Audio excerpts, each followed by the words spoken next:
Hello, everyone, and welcome to another episode of Unauthorized Disclosure. I'm one of your hosts, Rania, Khalek, and I'm joined by the show's other host, Kevin Gosztola. Hello, Kevin.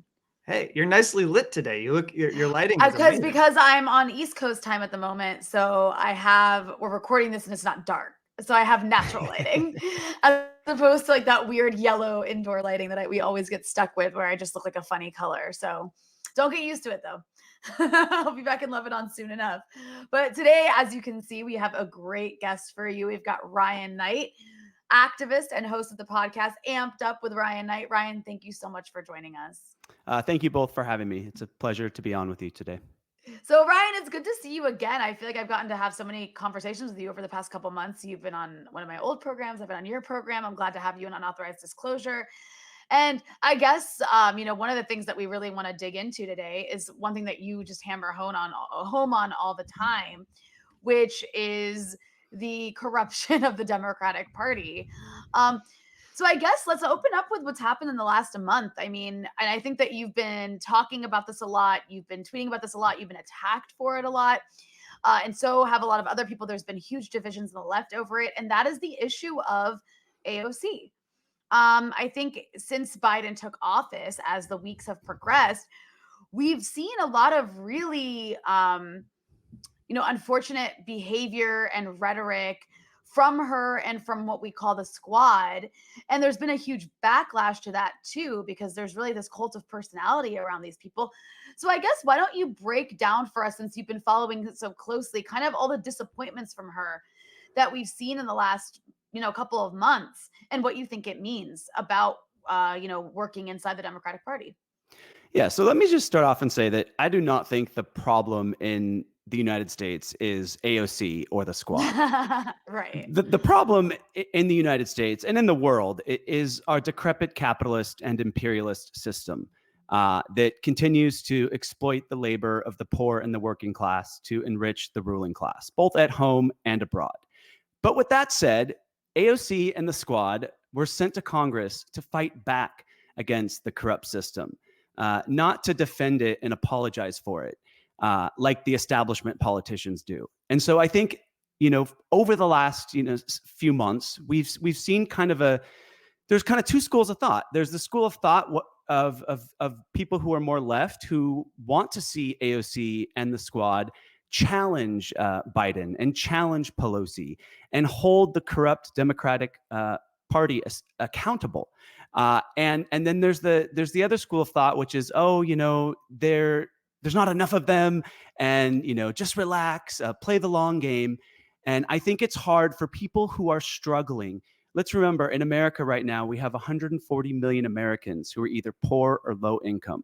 And we have 92 million Americans who are either underinsured or uninsured.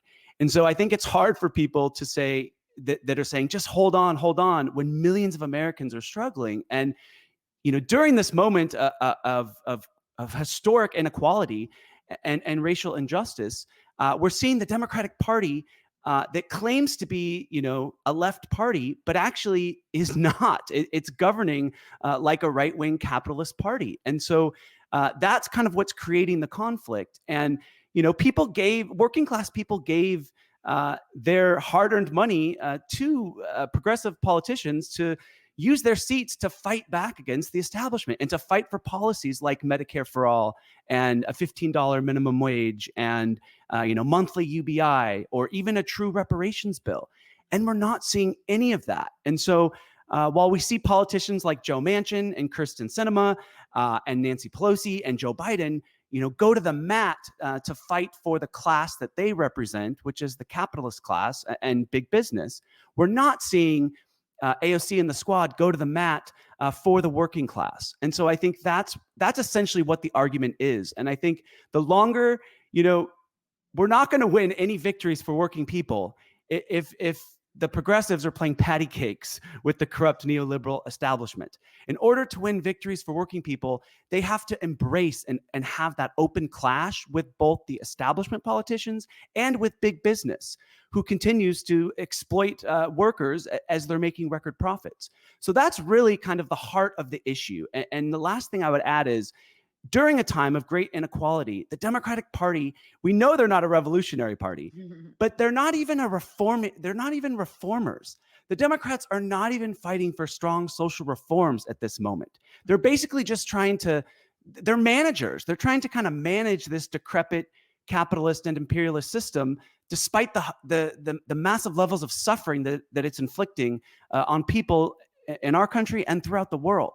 And so that, I think, is the problem, that they're resisting any fundamental change to our unjust policing system and to our capitalist system, despite the millions of Americans who are demanding change. And I think the reason the Democrats, they try to pose as our ally, or they try to pose as an ally of justice, and then turn around and govern to preserve our unjust systems. And I think that is where leftists are starting to rise up against the Democratic Party, in realizing that at its core, it is a capitalist party, and it doesn't even want to put reforms on this decrepit capitalist system.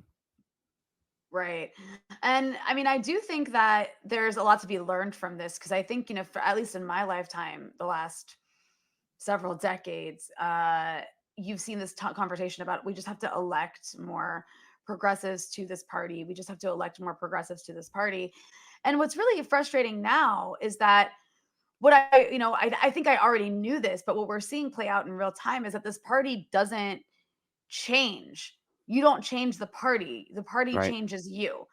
And it's impossible. I mean, it really does look, and maybe I'm being too harsh. I don't think I am. No. But it really does seem like, no matter what your intentions, when you try to go into this party and change it from the inside, the reason it's impossible is because the people who are funding it are the people who are really in charge, which is this capitalist ruling elite, these corporate donors, the weapons industry, the pharmaceutical industry. Like, you're never going to get this party to support Medicare for all, even if you can get some of them to do it rhetorically, because it literally is against their own interest to do so. That's right. If that's the case, then it just, and I'm not sure, and I agree with you, like, it's not that the Squad or AOC are the problem, but it becomes a problem when there is this understanding that the Democrats as a party are the problem. But when there's these very popular figures who have progressive politics, who are basically telling people, no, we have to work inside the party, rather than we have to build outside of it. And whether that means running candidates outside of it, or whether that means, I think, what's more important is the movement building that happens outside of it to pressure it. But it ends up basically, like, whether they mean to or not, they end up sort of, keeping these masses of progressives inside a party that will never change. And that's a problem. That's right. And not only that, like, funneling leftists into a right-wing capitalist party that fights against socialism. Right? It fights against the very policies that they say they care about and that they campaigned on. And you're absolutely right. I would say that at its core, the Democratic Party is not a left party. It's not a progressive party, and it's definitely not. It's definitely not a socialist party. The Democratic Party is a right-wing capitalist and imperialist party. It is owned by Wall Street. It is owned by big business. It is owned by the billionaire class.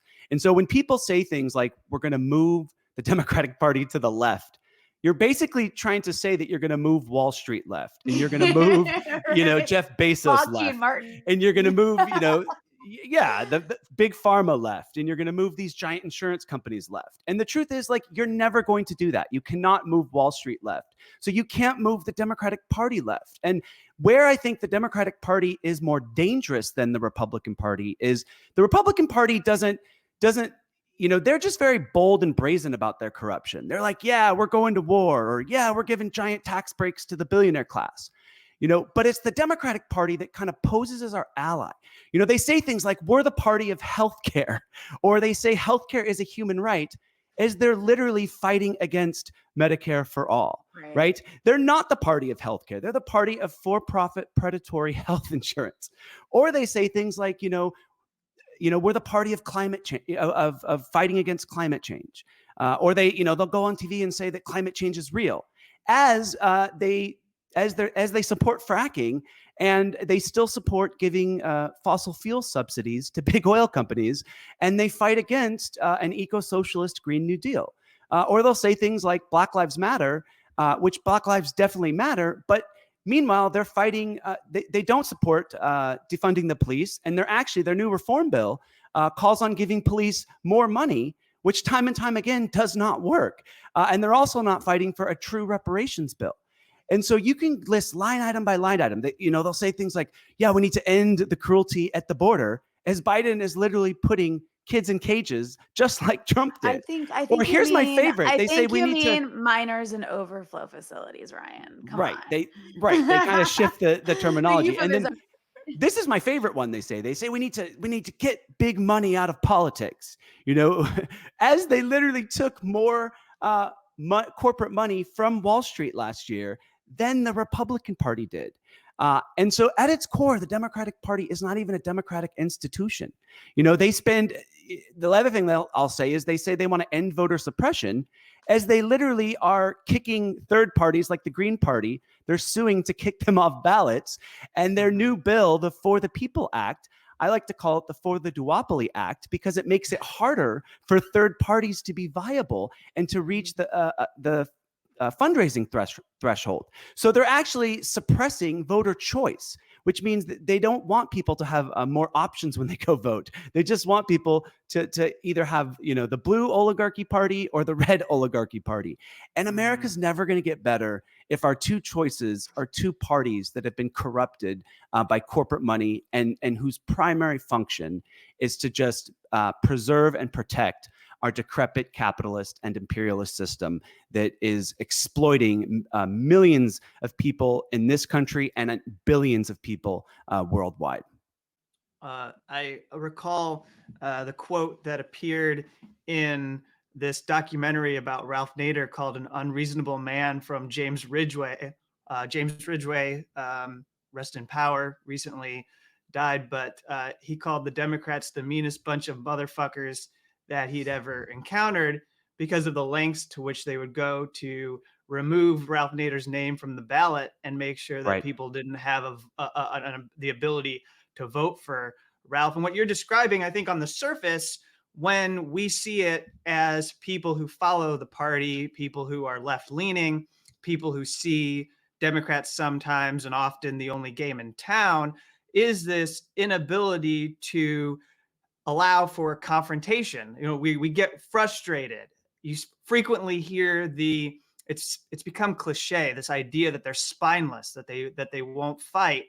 But when it comes down to it, I'd like to reference someone who was my mentor. I wouldn't be here today without her, but I worked for some time with a now defunct website, Fire Dog Lake, that is now part of my own website. The archive is at least at Shadowproof. But I had an editor I worked for named Jane Hampshire, who coined this term of the Veal pen to describe these liberal groups that are wed to the Democratic Party.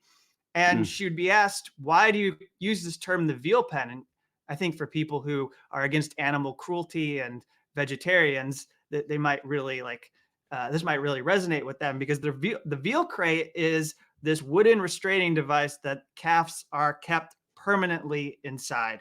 And so she likened that basically to, so when she came up with this term, she was particularly referring to the Obama era, because once Obama was elected, there were all of these interest groups, and you'd have like the Center for American Progress would host quote unquote liberal calls with things like Unity 09 and Common Purpose, and all of these groups that receive money from there's one alliance, the Democracy Alliance was one that was so known to be giving you funding, but you had to be careful about who you would cross in the Democratic Party in order to continue to take donations.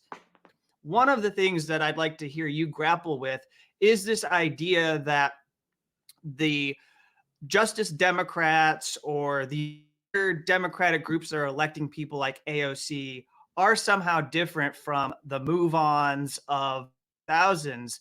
Yeah, I would agree with that analysis. I mean, I think that the sole purpose of the Democratic Party is to block and to kind of trap any socialist opposition or left-wing opposition to our decrepit capitalist system. And so they kind of, what makes them so sinister is they sedate people with these lovely platitudes of hope and change, but then turn around and govern like the right-wing party that they are. And we're at a moment in history where platitudes, are not enough. Platitudes are not going to stop the climate crisis. Platitudes are not going to stop the racial injustice and the police brutality crisis. Platitudes are not going to stop the economic inequality crisis and an economy that is rigged for the ruling class and rigged against the working class. And so platitudes are not enough.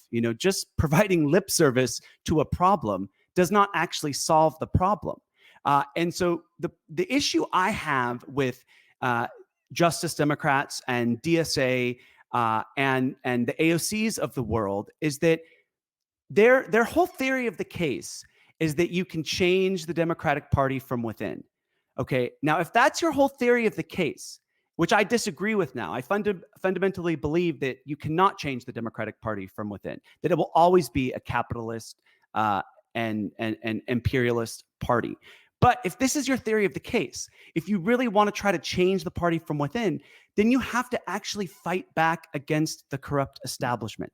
AOC has one of the biggest platforms in all of politics, and she didn't get her platform from the establishment and from big business and from the capitalist class. She got her platform from the working class, from the grassroots, from the progressive movement, from the socialist movement.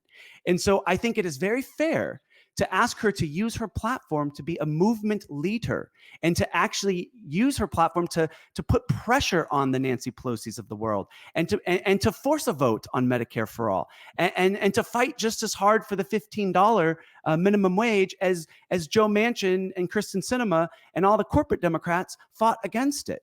That's not asking a lot, but she's not doing that, and neither are any of the progressives in Congress. And so if they're not even willing to fight back against the corrupt Democratic establishment, and they're actually now kind of apologizing for the establishment and defending the establishment, despite the fact that the Democratic Party, like I said, is not even fighting for strong social reforms in a moment of historic levels of wealth inequality, then we have to hold AOC accountable as well. And I think people on the left, they understand that Republicans are never going to listen to our pleas for Medicare for all or for a living wage. They also understand that corporate Democrats won't either. But AOC is the closest to our ideology, and she's the one who campaigned on these policies. She ran a campaign saying she was going to fight for Medicare for all and for a living wage. So to just basically, when we see that she's not fighting for it and the progressives aren't fighting for it, all we're doing is putting some pressure on them so they live up to their end of the bargain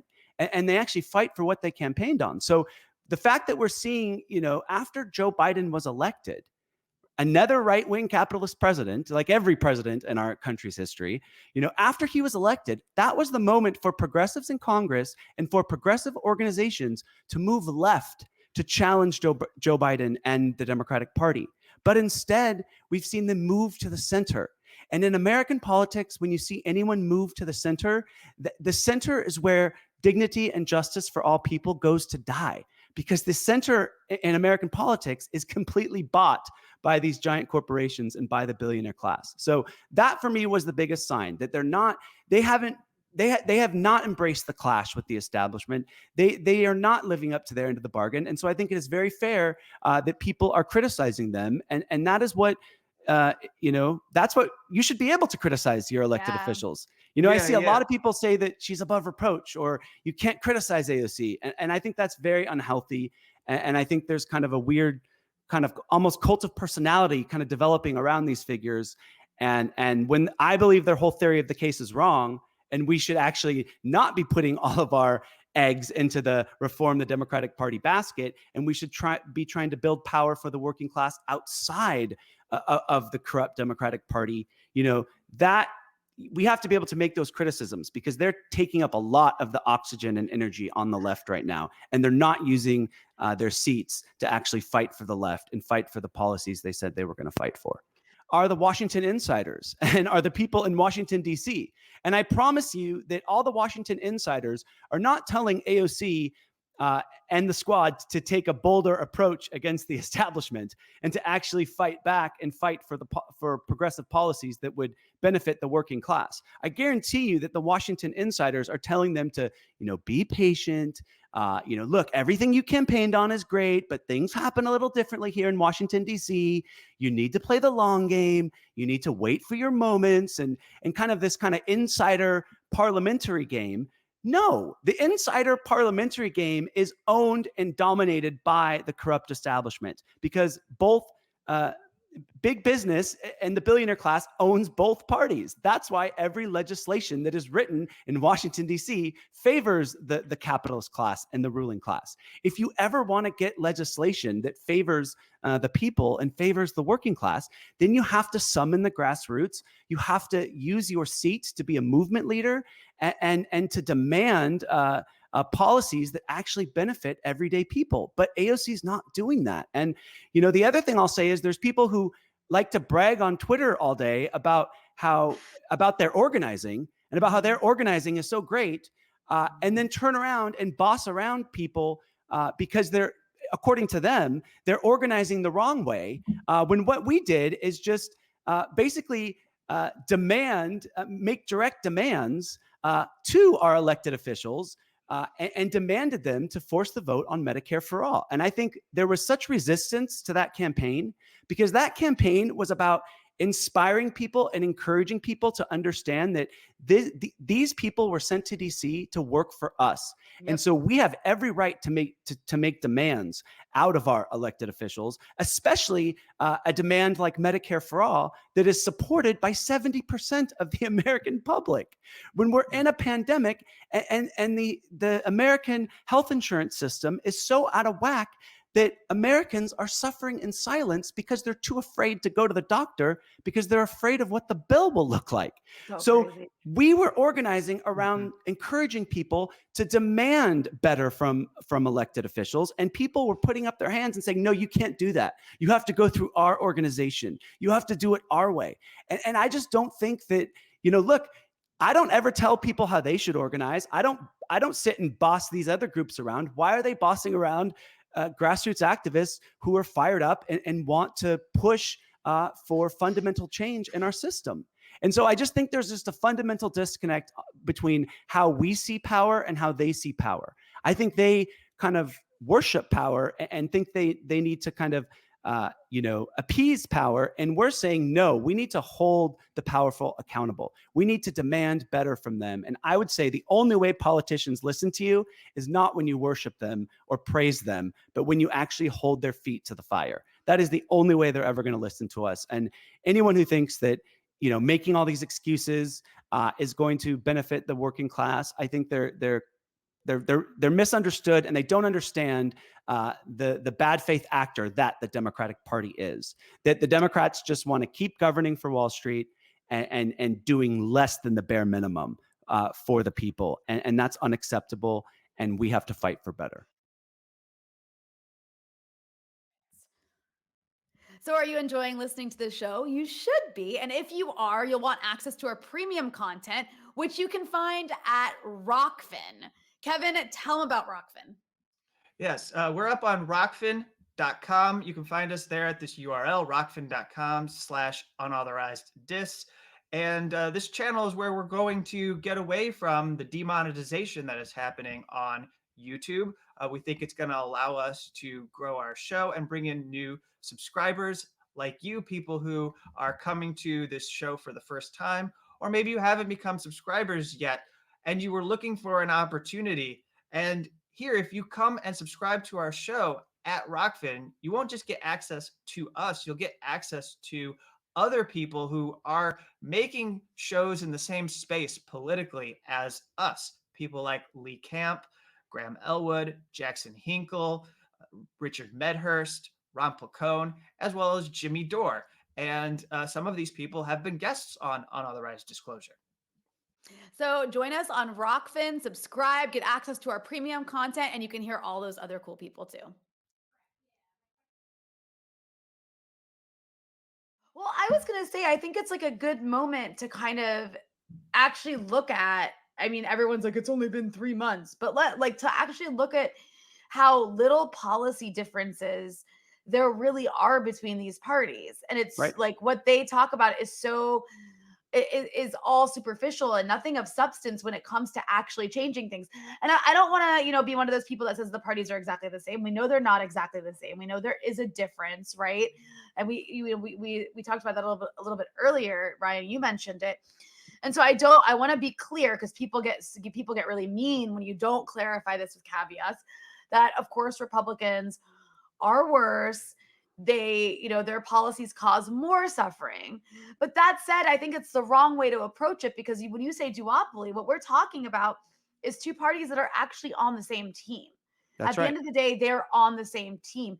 They have different functions. There are some slight differences that are important. But one way, I think one good example of that is looking at the corporate tax rate, right? Trump cut the corporate tax rate. And I think, what was it before? It was like 28%. Am I wrong to say that? I'm sorry, I don't have the numbers right in front of me. But Trump cut the corporate tax rate, and then Biden comes into office, and instead of instead of putting it back to where it was, Right. Biden wants to, It was at 35%. it was a long time ago, but I think it was at Trump cut it down to 20% or something. And so instead of putting it back to where it was at 30%, 35%, Joe Biden is suggesting 25%. So you're still much, much lower than what it was before. So it's almost like this team effort to just keep things moving, regressing. And, even when you look at whether it's foreign policy, almost every single foreign policy decision that Donald Trump made, or that his administration made, has been maintained and is continued by the Biden administration, including recognizing Juan Guaido, the self-appointed president of Venezuela.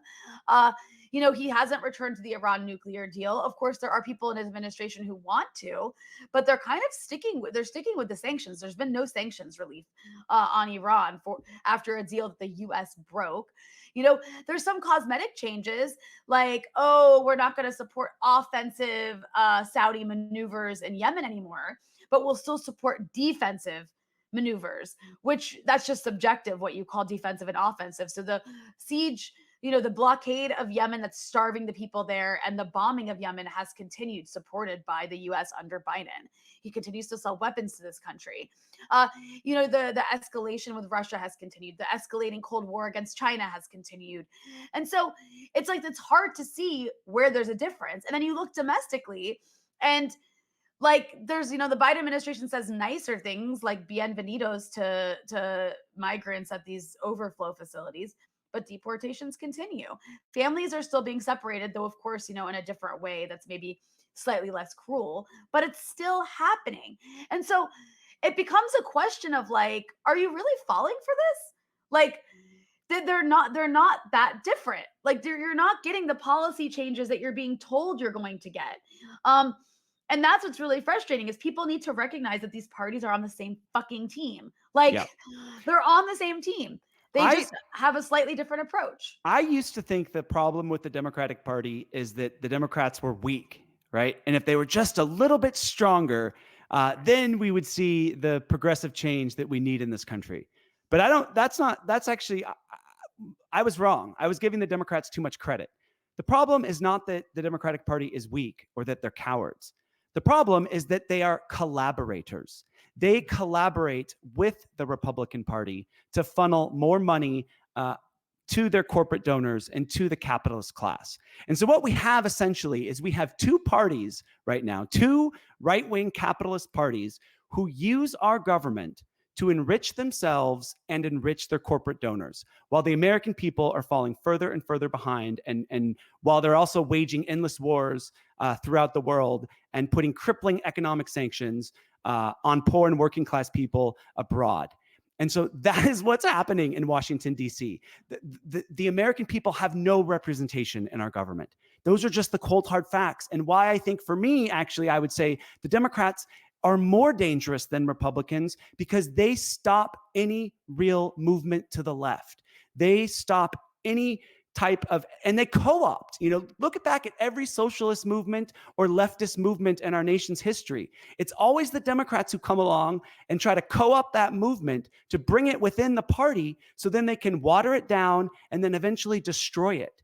So you have the Democrats who are essentially fighting against leftist policy changes and against kind of the socialist change that we need in this country. And that is, to me, why I feel like they are more sinister in many ways. And, look at, when Donald Trump was putting kids in cages and engaging in endless wars and putting corporations over people and maintaining this decrepit capitalist system, liberals were outraged about it.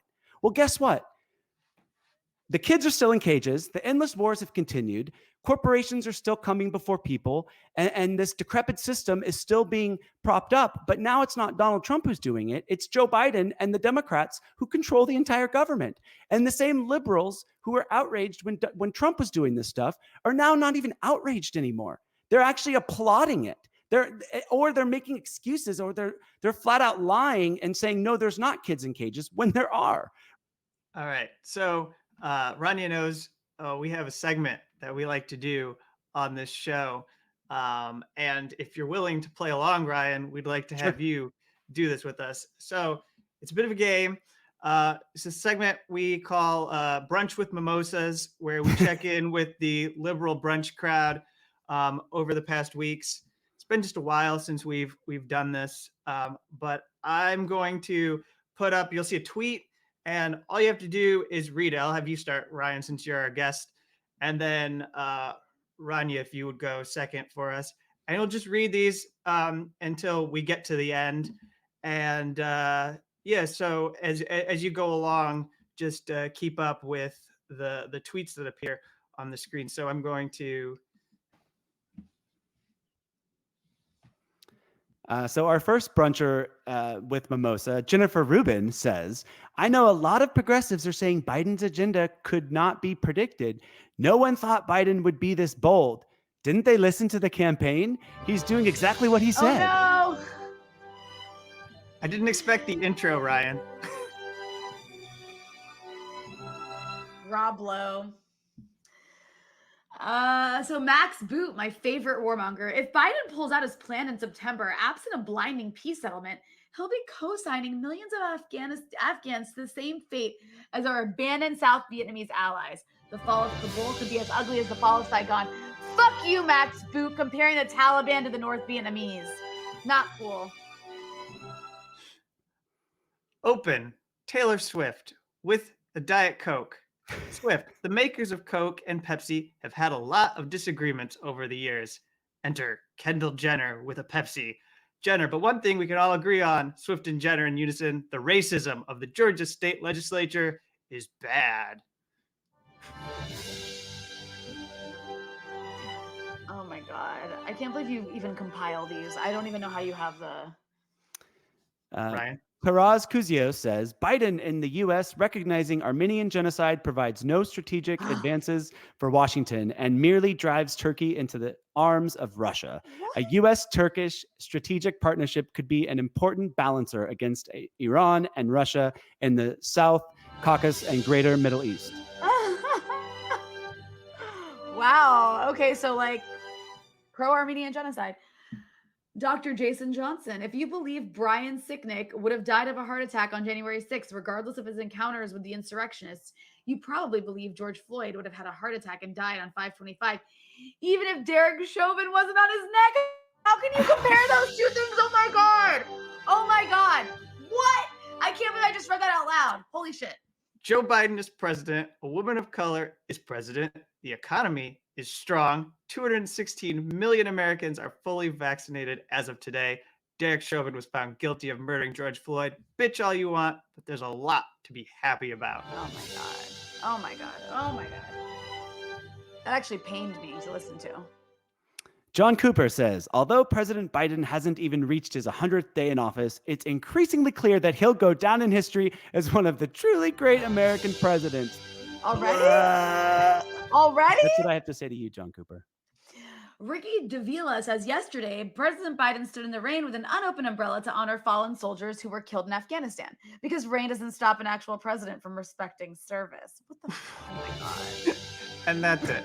You know, these people tweeted these things and were like, bam, that's going to go. That's the smartest thing I ever said. This is it. This is the one. This is the tweet. This is the tweet. Unopened umbrella. I actually think you're pretty stupid if you're standing out in the rain with an unopened umbrella, because someone could actually use that umbrella if you just like put it over your head. Wow. Oh, the Wow. brunch. Oh, the brunch crowd. Where do we start? Like, I don't know what was the most offensive one. The one that was comparing the death of the police officer on January 6th to the very intentional 10-minute long videotaped murder of George Floyd by Derek Chauvin. Or was it Max Boot comparing the Taliban to the North Vietnamese? Because like, Or I mean, calling on top Joe Biden one of the greatest presidents in history. all of the, I don't know. That's a tough one. That's a tough. I And don't we know, Kevin. wonder How why you? Americans don't demand better than the status quo, because we have so many status quo apologizers. I have one serious question after that moment of levity, and then I think we probably could wrap. So this past week we had the Derek Chauvin trial, and I followed some of your tweets, Ryan, in response to what was unfolding with the trial, as well as what we heard from some Democratic voices, particularly someone like Nancy Pelosi, who really embraced this idea of George Floyd as a martyr who sacrificed himself for the cause of justice. There was righteous outrage at the way in which many of these lawmakers who speak like Nancy have been positioning George in history. You know, like the way when we look back 10 or 20 years from now, how he's going to be remembered, kind of like maybe like a Crispus Attucks figure, or sort of like an Emmett Till, even, of like, well, these people had to die so we could learn from our inner demons, kind of a thing, which is sad. So I wanted to ask you just to take a moment and reflect on the outcome of this trial, and if there's anything you learned about this country from what we just went through. And obviously I'll throw out there that we all could, I think one of the things we realized at the end of the trial was that you could tell the story of this trial, but you almost could tell a better story of what was going on by pointing out the number of people who were killed by police during the timeline of the trial, because that would tell you more about this country than the trial itself. Yeah, absolutely. I mean, I would just say that the jury got it right, by convicting Derek Chauvin on all 3 counts for the murder of George Floyd. But with that said, both capitalist parties in Washington continue to get it wrong because they're still resisting any fundamental changes to our unjust policing system and also to our decrepit capitalist system. What Nancy Pelosi said is outrageous. No, George Floyd did not have to die. And chances are he wouldn't have died had Washington and these parties actually been doing their job and actually passing the reforms that the people have been organizing and fighting for. And so, while one killer cop was held accountable, we still have an entire system, an entire unjust policing system, as well as a decrepit capitalist system, which still have no accountability, which still continue to violate people's rights and continue to cause chaos and pain and harm to so many marginalized communities. And so I would just say that, we just saw the biggest protest in our country's history for racial justice last year. And the Democratic Party and Nancy Pelosi responded to that, not by listening to Black Lives Matter activists' demands to defund the police, but they responded by kneeling in kente cloth, which was a symbolic gesture that didn't do anything to bring any kind of change to our unjust policing system. And so I would just say that the fight continues, the struggle continues, and we still continue to live in a nation where we have 2 parties that don't want to bring any strong reforms onto our unjust systems that continue to violate our people, both poor and working class people and communities of color, both in our country and also abroad. And that's a shame that these 2 parties continue to block any progress for the people. And so we keep fighting and keep organizing for the world that we all deserve. That's really well put. That was, I think that's a great note to end on. Yeah, I see no reason to keep going. Would you like to plug anything, Ryan, before we go? Tell us where we can find your work and your podcast. You can listen to my podcast for free at any of the major podcast platforms, whether you get your podcast on Apple Podcasts or Spotify or Stitcher, wherever that is. And you can follow me on Twitter at Proud Socialist. And thank you both for having me on today. I enjoyed it. Thanks so much, Ryan. And hopefully we can have you back on sometime soon. Awesome. Let me work in a quick plug here, and then I'll do a sign off. So for those who would like to support our show, the Unauthorized Disclosure podcast, you can find us at our Rokfin channel, rokfin.com/unauthorized disclosure or unauthorized dis. And then also we do still have the Patreon page if you want to go there. And so with that, I will now bring back all the lovely faces, and we will say goodbye. Thank you, everyone. See you all next week.